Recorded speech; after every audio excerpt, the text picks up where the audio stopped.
Marissa, we're in Los Angeles. You're in a homeless shelter.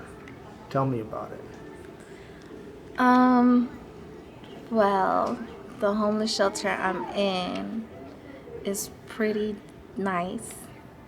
Due to the fact that you have your own privacy, you're safe with your kids because you have people around you watching over your safety.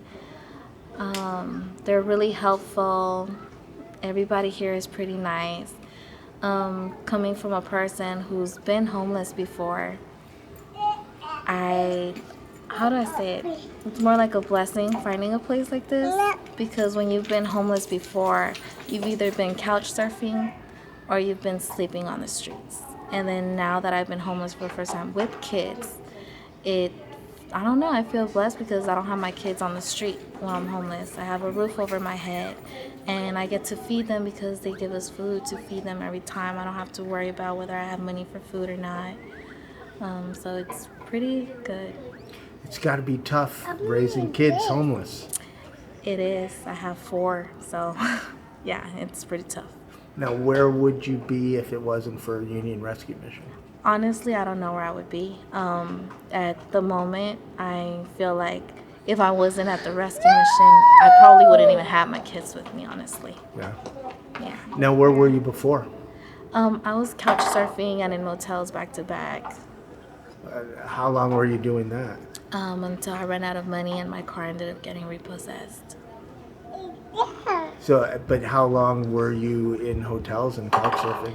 About a month. Yeah.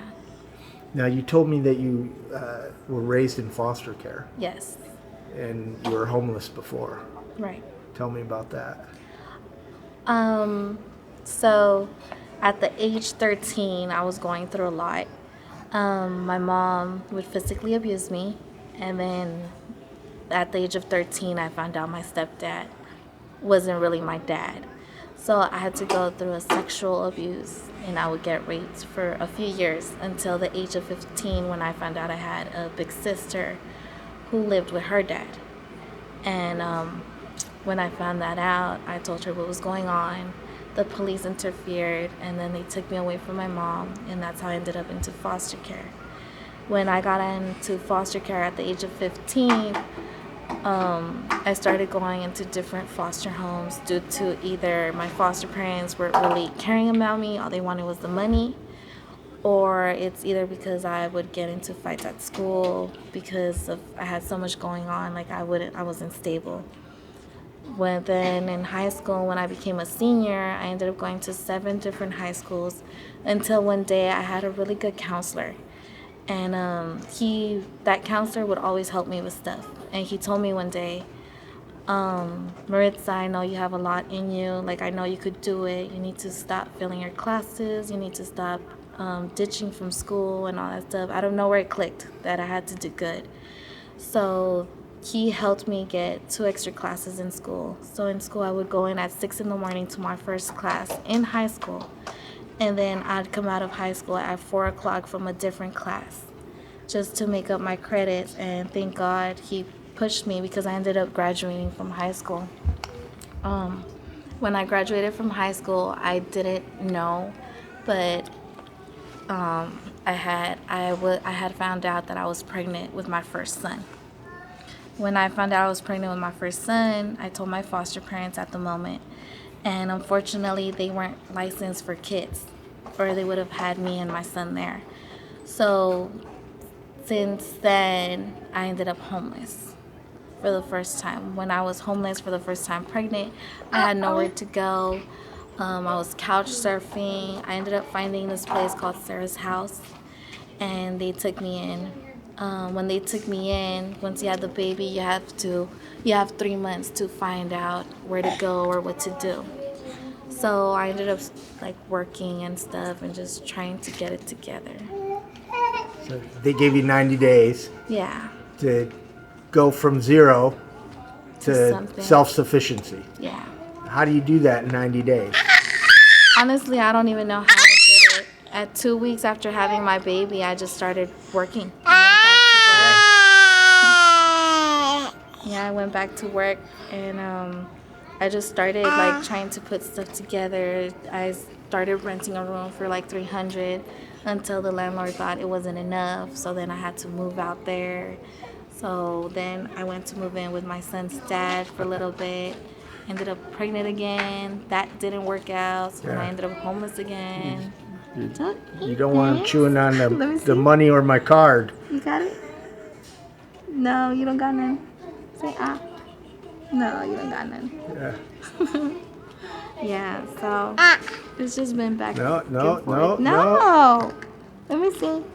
Silly goo. Oh, it's right there. Let me see. Let me see. Give me. You're leaving? Can I have that? You gonna go give it to her? She left. Yeah. Yeah, so it's been ups and downs. Yeah. What's your future like?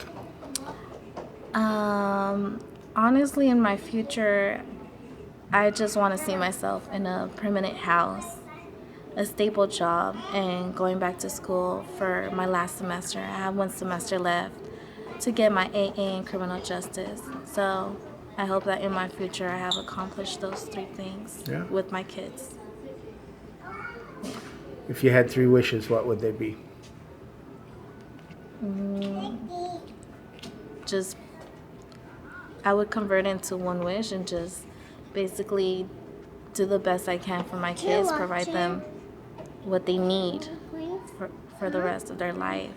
Even if they're old or whatever, just provide them with a place, a stable place, money coming in from my job, and that's pretty much it, the well-being of them.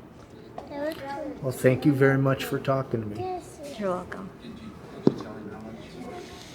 Yes, 3 jobs. Oh, you're currently working 3 jobs? Yes, DoorDash. I work for David and Margaret Family Youth Services in the cafeteria, and then the gas station at 76. So currently, right now, you have 3 jobs. I have, yeah. Are they obviously part-time? Yes. So, Still not enough, but it's something. well, you're hustling. Yeah, I'm trying to. I have a car, so I have to pay a lot of stuff out for them. Yeah. And that little voice over there, that was Andy. Yeah, Mr. Andy, he's always helping people out. If it wasn't for him, I don't know where I would be at.